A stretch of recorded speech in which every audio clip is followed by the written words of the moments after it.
Siu. Di dataran hitam, dua sosok dengan cepat berpindah dari rendah ke tinggi, dan angin kencang di sepanjang jalan menyebabkan gelombang padang rumput di bawah. Kedua sosok ini sebenarnya adalah Qin Yichen dan Han Yan. Pada saat ini, kedua orang itu berada di arah yang berlawanan, seolah-olah sedang menghindari sesuatu. Dan dalam keputusasaan keduanya, tidak jauh di belakang mereka, sebuah pita dengan nafas yang kuat mendekat dengan cepat. Han, jangan melakukan perjuangan yang sia-sia, di depanku, kamu tidak bisa melarikan diri. Siluet di belakang itu adalah pemimpin baru suku Black Plains, Xiang Yuan. Pada saat ini, wajahnya diselimuti warna-warna dingin, tetapi di matanya, ada sentuhan ekstasi. Dari mulut pria dengan bekas luka, dia mengetahui bahwa Qin Yichen adalah seorang anak yang terlempar ke daerah aliran sungai dengan kekuatan besar. Orang-orang seperti itu seringkali memiliki kekayaan yang cemburu. Pada saat ini, dia akhirnya mengerti mengapa, ketika menghadapi kesulitannya sendiri, Han memilih untuk bertahan lagi dan lagi, bahkan dengan mengorbankan ramuan yang hampir dia jual di kota Liutian. Ingin datang, Han Yan juga tahu nilai junior itu, untuk segera kembali ke lembah darah, dia sangat ragu. Sayangnya, bagaimanapun, Han Yan bertemu dengannya. Jika beberapa tahun yang lalu, Xiang Yuan mungkin masih sangat takut pada Han Yan, tapi sekarang dia telah menembus Earthrealm Peak. Kesenjangan antara alam kecil ini memberinya kekuatan untuk menghancurkan yang terakhir. Penjahat ini, aku seharusnya membunuhnya tepat di depan lembah darah. Merasakan siluet semakin dekat dan dekat, kulit Han Yan terlihat semakin suram. Dia akhirnya melihat secercah harapan dari Qin Yichen. Namun, pada awalnya, apakah harapannya akan pupus? Cara ini, saat Han Yun memikirkan tindakan balasan, suara samar tiba-tiba masuk ke telinganya, dan segera dia melihat bahwa siluet yang awalnya mengikutinya tiba-tiba berbalik dan terbang menjauh dari samping. Melihat ini, ada sedikit keraguan di hati Han Yan. Dari suara yang terakhir, dia dapat dengan mudah merasakan bahwa Qin Yichen tampak lebih tenang darinya. Bagaimana tepatnya anak ini melakukannya, dan masih mempertahankan keadaan pikiran seperti itu di hadapan perburuan pembangkit tenaga listrik oleh Earthrealm Peak.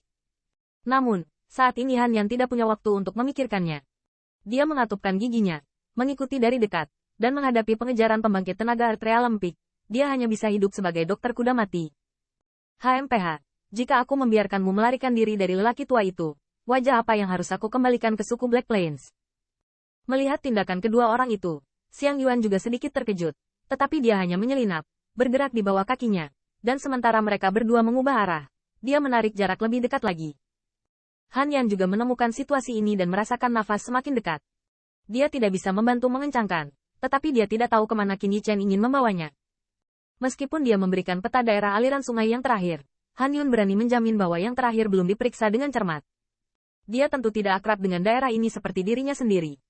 Selain itu, dengan kecepatan terbang ini, Han Yan menemukan bahwa mereka secara bertahap menembus ke dataran hitam ini, dan bahkan semakin jauh. Bukankah dia berlarian?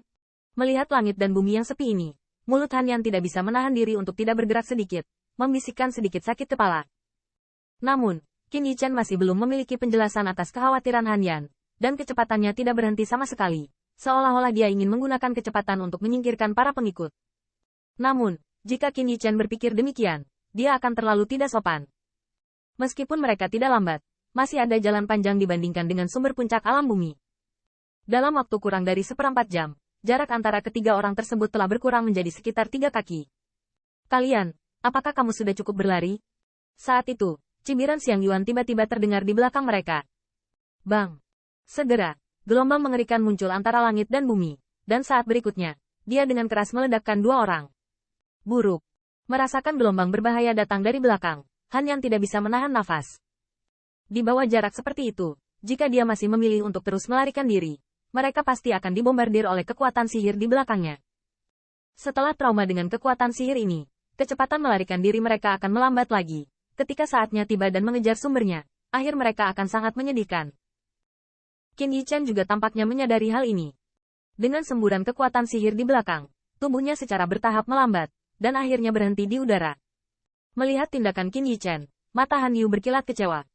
Tampaknya jalan yang baru saja dilalui junior ini seperti lalat tanpa kepala, pilihan acak. Bekerja dengannya. Namun, kekecewaan itu hanya sekejap, dan mata Han Yan yang dalam dengan cepat muncul cahaya dingin yang dingin. Pengalaman bertahun-tahun dalam merangkak dan berguling di daerah aliran sungai memberitahu Han Su bahwa saat ini, dia harus memilih untuk melawan yang terakhir di waktu yang sulit. Hanya dengan begitu dia dapat memiliki harapan untuk bertahan hidup. Telapak darah manusia. Tubuh Han Yan tiba-tiba terbalik. Segera, dia minum dan membanting telapak tangannya. True Origin berdarah keluar dari tubuhnya, dan itu menjadi telapak tangan raksasa seukuran Zhang yang diburu. Tampar jauh di belakang. Bang! Dan saat telapak tangan bersiul, kekuatan sihir yang kuat di belakang telah meledak. Saat keduanya bertabrakan, suara tumpul terdengar. Dari tempat keduanya bertabrakan, satu badai energi yang kuat menyapu. Bang! Namun, siapapun dapat melihat bahwa meskipun kekuatan magis di belakang hanya melakukan apa yang ingin mereka lakukan, celah antara dua kekuatan magis segera terungkap, tetapi hanya beberapa hembusan upaya, yang satu telapak tangan tiba-tiba meledak. HMPH. Saat kekuatan magisnya hancur, Han Yan mengerang di mulutnya, dan sosoknya tidak bisa menahan diri untuk mundur. Dia juga sangat terburu-buru dalam pukulan tadi. Selain itu, dia belum pulih dari luka di salah satu telapak tangannya, dan dia tidak bisa sepenuhnya menggunakan kekuatan-kekuatan sihir ini. Untungnya, meskipun kekuatan sihirnya dihancurkan secara brutal, kekuatan serangan ke sumbernya tidak menimbulkan banyak ancaman bagi mereka karena kehilangan. Han Yun, kataku, kamu tidak bisa lepas dari telapak tanganku. Melihat dua sosok yang berdiri di udara yang berlawanan, dia mendekati Yuan dengan senyum dingin di mulutnya. Meski pukulan sebelumnya tidak membombardir Han Mi, tapi tujuan Xiang Yuan adalah memaksa mereka berhenti.